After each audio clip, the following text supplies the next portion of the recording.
É com muita honra que o blog Futebol Variedade, nesse especial 3 anos, recebe hoje André Rocha, colunista do Globo Esporte, ele que escreve para o blog Olho Tático. André, é um prazer te receber aqui. Muito obrigado. Bom, André, eu gostaria de começar essa entrevista com uma pergunta já programada no blog Futebol Variedade, e que também é uma dúvida do Maninho, um dos moderadores da Dúvida de Futebol. Como você resolveu se tornar um jornalista esportivo? A partir de quando, como você resolveu fazer essa faculdade de jornalismo? Bom, tudo começou quando eu coloquei banda larga na minha casa, internet banda larga, e aí comecei a entrar na internet com muito mais frequência do que antes, tá? Aquela coisa chata, acesso discado.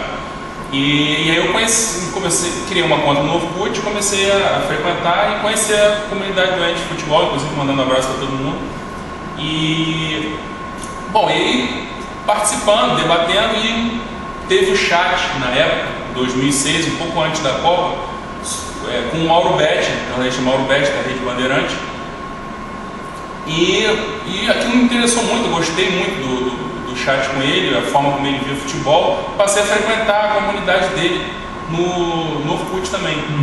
E aí, ele, por incrível que pareça, né, isso é raro, né, a pessoa que é homenageada participar da comunidade como um membro qualquer, ele participava da comunidade. Com pessoas não famosas, né? Isso. Ficar interagindo com esse pessoal. Exatamente. E aí ele viu uma coisa que eu escrevi sobre a Copa de 98, já nem lembro mais exatamente o que era, e ele tinha uma coluna no jornal Agora São Paulo, e ele pediu para se eu autorizava que ele publicasse aquele trecho com os devidos créditos. Aí, lógico, fiquei satisfeito, permiti, e a partir daí a gente começou a travar um contato, e logo depois da Copa ele foi convidado para trabalhar no Lance, e no Lance ele teria um blog, e escreveria com mais frequência para um jornal de âmbito não só de São Paulo, né, não só cobrindo o futebol de São Paulo. E ele perguntou se eu não queria colaborar com ele para falar sobre o futebol do Rio. E lógico, eu aceitei. Era uma coisa informal, mas era legal, adoro futebol, aquilo era prazeroso para mim. E aí, a partir disso a gente começou a colaborar, e logo depois surgiu o convite para que eu fizesse um teste na TV Esporte Interativo, que estava começando as atividades dela no início de 2007. E aí eu fiz o teste, lógico que tive minhas dificuldades, não era um jornalista, não estava acostumado a falar de frente às câmeras, e aí tive todo um problema, mas eu gostei da experiência. E aí depois eles acabaram mudando a estrutura, eu também reconheço que não me saí tão bem assim, e acabei saindo de lá, lógico que deixando as portas abertas, mas no que eu saí, gostei da experiência e resolvi fazer faculdade de jornalismo, e criei o blog Futebol e Arte, e aí a coisa começou a andar. Aí passei o blog do blog para Abril, por convite da própria Abril, e logo depois criei o blog, logo depois surgiu o projeto para o blog de Olho Tático no Globo Esporte. Aí a coisa foi caminhando e eu resolvi me tornar jornalista esportivo. Estou estudando para isso e já tenho algumas atividades na área em relação a isso, por amor ao esporte mesmo, né? Acompanho futebol desde criança, está lá no meu blog, não é mentira. Desde os 11 anos de idade já desenhava esquema tático em caderno de escola, já fazia jogos imaginários debaixo do chuveiro, então é uma coisa que já existe desde criança. Desde os 8, 9 anos eu acompanho futebol assim, com muito amor e com frequência, acompanho o futebol nacional e internacional desde criança. Outra pergunta programada no nosso blog Futebol Variedade o jornalista que você mais admira no meio esportivo. E linkando com uma pergunta do João Vitor, da Dúvida de Futebol, como falar de tática sem soar sacal? Se é importante para o comunicador passar suas ideias, seu conhecimento, mas mastigadas, de forma que o receptor da mensagem possa entender tudo. Como fazer isso com um assunto tão, entre aspas, complicado? Bom, em relação ao blog, o blog é texto com alguma coisa de imagem lá, os campinhos ilustrando, a linguagem diferente do que, por exemplo, você falar na televisão. Então, muda de acordo com o veículo, né? A forma como você aborda o assunto. Então, em relação à abordagem tática em todas as mídias, eu, não só por ser meu amigo, mas até porque o primeiro contato que eu tive com ele foi exatamente por admiração, a minha referência é o Mauro Betti. não só pelo conhecimento dele, mas também pela capacidade que ele tem de ver o futebol de uma forma mais geral, entendeu? Analisa o aspecto emocional, o aspecto técnico, não se prende tanto à parte tática. A gente pode se prender à parte tática quando a abordagem requer isso, mas o jogo de futebol envolve mil outras coisas. Então eu acho que e o Mauro Betting tem a vantagem de ter um grande poder de comunicação. Então isso é uma coisa que eu também me admiro muito nele. Mas existem outros jornalistas que também têm uma visão de jogo diferente,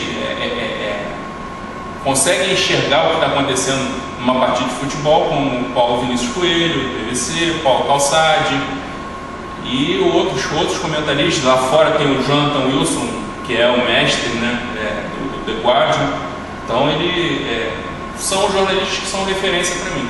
Você acha que eles conseguem mastigar bem essa informação ao passar para o público? Sim. Tanto os que entendam de tática como os que não entendam tanto. Sim, uns de uma forma mais científica, digamos, outros menos, mas eu acho que até pela experiência, com o tempo, eles vão adquirindo a capacidade também, porque eles como são jornalistas muito completos, eles abordam outros assuntos. Então eles acabam desenvolvendo essa capacidade de conseguir abordar um assunto como tática, mas também focando outras questões, entendeu? Questões, entre aspas, periféricas, que também são importantes, né? Eu sempre costumo escrever no meu blog que não é a tática só que resolve a história de um jogo ou a história de um campeonato, não é só a parte tática, são outros mil fatores que a gente vê numa entrevista com um jogador, que às vezes é uma coisa assim, o técnico me deu um abraço, olhou no meu olho na hora da decisão e aquilo me transformou. Então, quer dizer, são histórias. Então a questão da tática é importante, às vezes é essencial, mas não é ela que decide quem vai ser o vencedor e quem vai ser o vencido. Sim. O Christian, agora mudando um pouco de assunto, o Christian da Camisa de Futebol pergunta, na sua opinião, qual time mais te impressiona, nacionalmente e internacionalmente?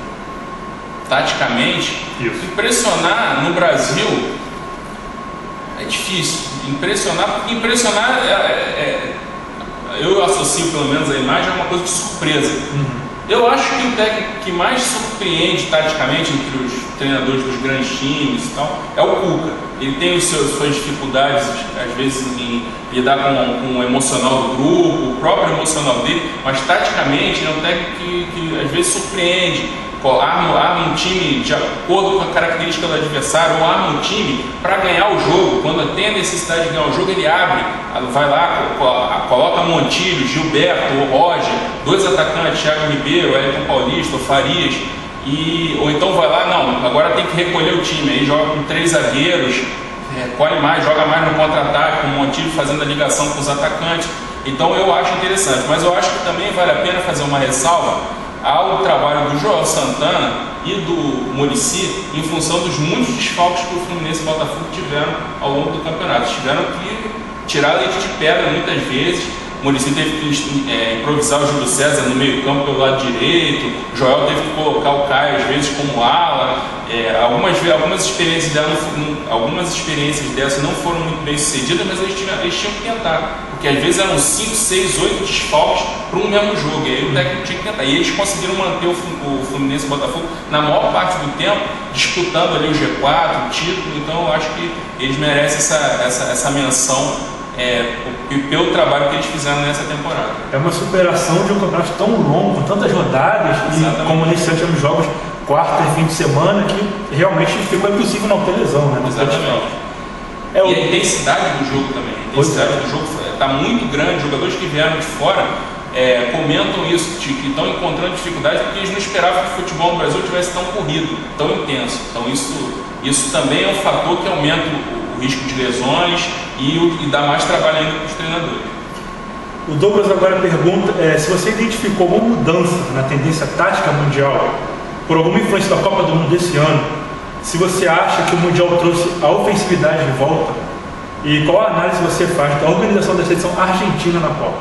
Então, primeiro falando sobre a influência da Copa do Mundo taticamente, depois da seleção argentina. Bom, em relação à Copa, eu acho que a gente tem que ter uma coisa em mente. Não é todo time que vai jogar igual o Barcelona. Não é todo time que vai jogar igual a Espanha. Por quê? Porque a questão técnica, ela suplanta a tática. A tática ela é montada em função da técnica. Então nenhum time vai se moldar ao esquema de jogo da Espanha ou do Barcelona, aquela coisa de marcar na frente, tomar a bola, tocar a bola, toca, vira o jogo, paciência, fica com a bola o tempo todo. Não adianta isso se você, por exemplo, no meio campo não tem um jogador como o Xavi, não tem um jogador como o Iniesta. Não adianta, porque você vai tocar, o cara vai errar o passe, você vai armar, você vai dar todo adiantado, você vai armar o contra-ataque para o adversário. Então a Espanha deixa um legado interessante, deixa porque não foi uma equipe que ganhou jogando na retranca. Então isso é um estímulo.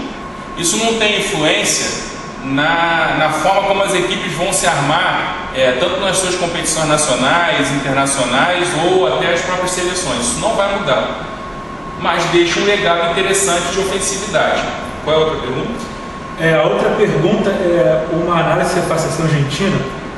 Você falou que nem todos os times vão jogar com o Barcelona. A Argentina tinha talvez a principal peça do Barcelona esse ano, que é o Messi.